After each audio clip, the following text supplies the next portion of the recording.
투자의 재발견 미다스에서 오는 시간입니다. 자고 일어나면 오르는 장에 투자 전략을 짜기가 쉽지 않습니다. 오늘은 상승장 속 변동성에 어떻게 대응할지 그 투자 전략을 이야기 나눠보겠습니다.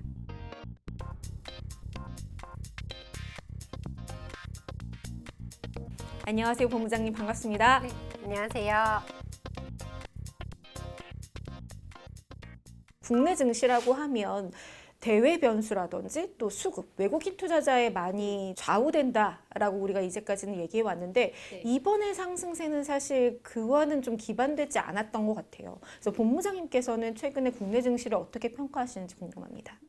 올해도 국내 증시의 상승 여력이 좀 남아있다라고 생각을 하고요. 그 상승의 에너지가 되는 게 기업 본연의 경쟁력과 이제 지배구조 개선이 되는 그 두 가지 흐름인데 반도체를 비롯해서 주요 산업들의 경쟁력은 아직 살아있다고 생각이 되고요. 큰 그림에서 이제 그 AI의 산업 혁신이 이제 전 세계 증시를 아직은 다 견인하고 있다고 생각하거든요. AI에서 지금 가장 큰 바틀렉 두 가지가 이제 메모리 반도체와 전력 인프라입니다. 두 가지 산업 모두 한국이 굉장히 앞서 있거든요. 그래서 저는 그 두 가지 산업이 이제 계속 주도 업종이 될 거라고 생각하고요. 그 이외에 근데 나머지 업종들도 이제 실적이 견조하면은 이제 순환매처럼 돌아가면서 반등이 나오지 않을까 생각합니다. 반도체, 전력 인프라 이 업종들은 계속 이제 상승 흐름을 보일 것 같고요.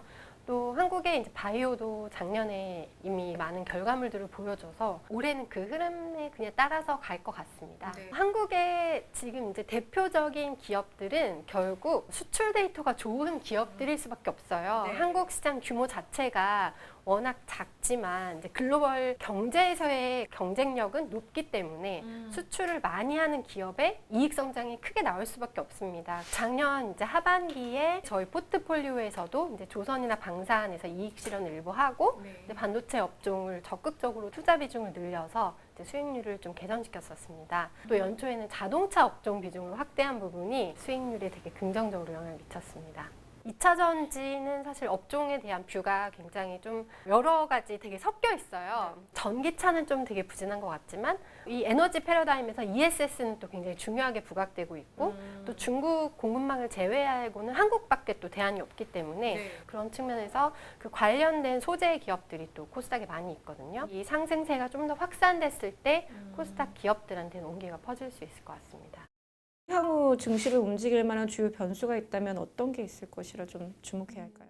반도체 업종이 우선 이익이 되게 탄탄하니까 굉장히 편하게 말씀드렸지만 사실 또 가격이 단기에 메모리 가격이 너무 오른 것도 이제 세트 업체 입장에서는 불만이거든요. 그리고 감당하기 어려울 수도 있습니다. 수요는 견조하더라도 이제 가격에 일시적인 조정이 있거나 했을 때는 한국 증시에도 일부 영향은 있을 수 있을 것 같습니다. 사실 유동성이 많이 풀려 있어서 그 효과가 있는 부분은 또 배제하기 어렵거든요. 특히 이제 미국에서도 이제 AI 인프라 투자는 진행이 되지만 거기에 뭐 특수 목적 법인을 통한 부채라든지 뭐 이런 부의 부채 문제들이 조금 있잖아요. 프라이빗 댓이라든지 만약 그 문제가 이제 단기 해결되지 않고 좀 확산된다. 그랬을 때는 다 같이 조심해야 될 것 같습니다. 그러면 이제 글로벌 증시 이야기로 넘어가 볼게요. 올해 스위스에서도 AI가 가장 뜨거운 감자였는데요. 다만 좀 논쟁이 좀 더 구체적이고 수익으로 투자 대비 수익으로 좀 귀결되는 모습이었어요.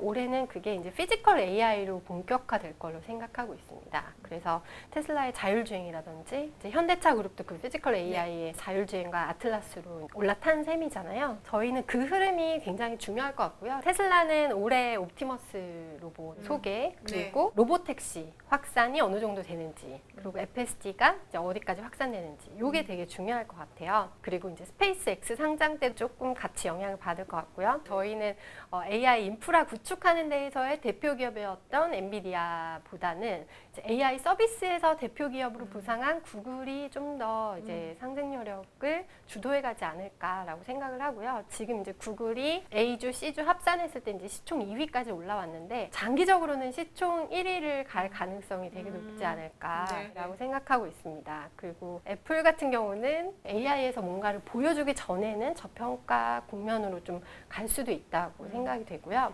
마이크로소프트도 사실 오픈 AI에서의 영향력을 좀 잃어버렸잖아요. 정말 고객들이 마이크로소프트한테 AI 기능에 대해서 돈을 내고 살 것인가. 그걸 보여주는 게 조금 남은 것 같아요. 분명히 이제 잠재력이 되게 크다고 생각하지만 이제 단기는 아직은 좀 못 보여줬기 때문에 그걸 좀 확인할 필요가 있다고 생각합니다. 그러면 AI 병목 문제는 어디에 있다고 보세요?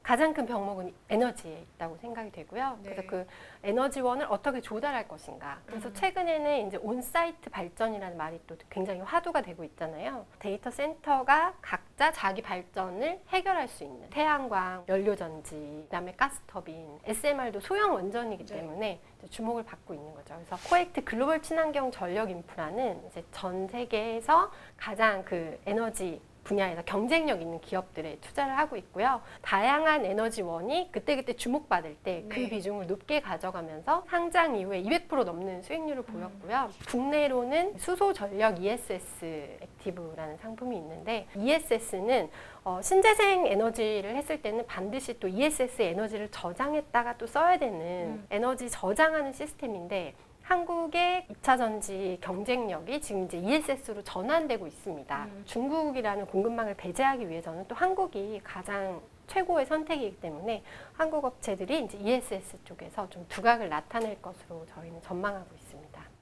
마지막으로 좀 투자자들에게 조언해 주실 게 있다면 어떤 게 있어요? 한국이나 미국이나 투자 매력도가 크게 차이가 안 난다. 네, 그리고 이제 한국인으로서 한국 상품이 좀 더 세제에 유리하신 경우가 많거든요. 그래서 한국 상품에도 반드시 노출되어 있으시는 게 좋으실 것 같다라고 추천드립니다. 어떤 특정 테마를 이렇게 그때그때 찾아다니시기는 되게 힘들 수 있거든요. 액티브 ETF들이 워낙 그 나스닥 지수 대비 초과 성과가 많이 나기 때문에 액티브 ETF도 일부 감안하시면 좋을 것 같습니다. 알겠습니다. 오늘 말씀 감사합니다. 네, 감사합니다.